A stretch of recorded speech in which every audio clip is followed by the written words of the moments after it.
बादलों में घिरे पहाड़ जो सूरज को भी मध्यम कर दे, गोया कोई जन्नत की वादी और मकामे मस्त का शहर।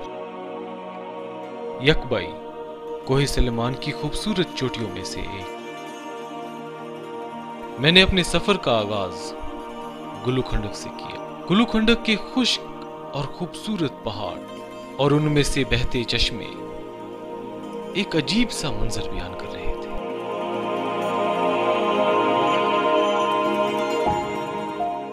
यकबाई से मेरी खास मोहब्बत मकामे मस्त की वजह से है।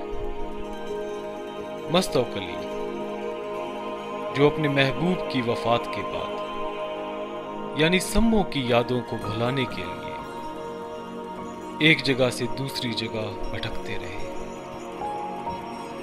और भटकते हुए इसी चोटी पे आए और 40 दिन तक रहे। मस्त अपने शेर में लिखते हैं, तेरी यादों को सिंध के सहरा में खो देना चाहता हूं। मैं जंगलों में भटकता रहा, मुसलसल पैदल चलने से मेरे पांव ऊंट की तरह हो गए हैं। मेरी आंखों में ना सोने की वजह से खून के लोथड़े जम गए।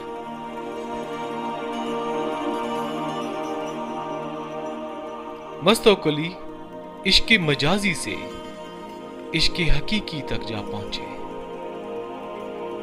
मस्त हमेशा कहा करते थे, ये अल्लाह ही है जिसकी कबूलियत मैंने हासिल की, सम्मो तो एक बहाना थी। मस्त को अपनी पूरी जिंदगी में सिर्फ इसका अफसोस था कि सम्मो एक चरवाही थी जो बकरियां चराया करती। मस्त फरमाते हैं, ओ लोगो, तुम क्या जानो मेरे महबूब के बारे में।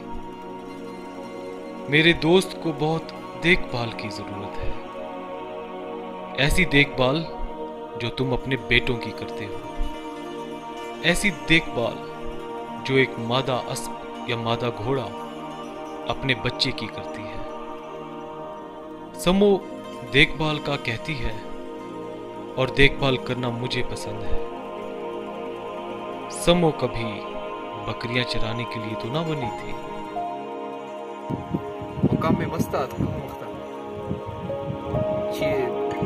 मस्ता शायर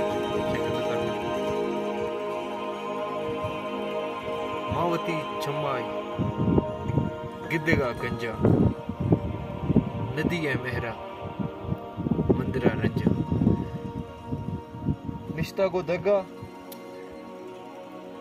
बिथ को छारी या खुदा दोस्ते मर्दों में प्यारी। मस्ता कुछ तो जवानिया जंगा नी बदे बोली, जवानिया जंगा नी बदे बोली, खैवती दोस्ते मर्द मारोली, समलती वशे खंदगा गोटोका, समलती वशे खंदगा टोका। मेरे दोबारा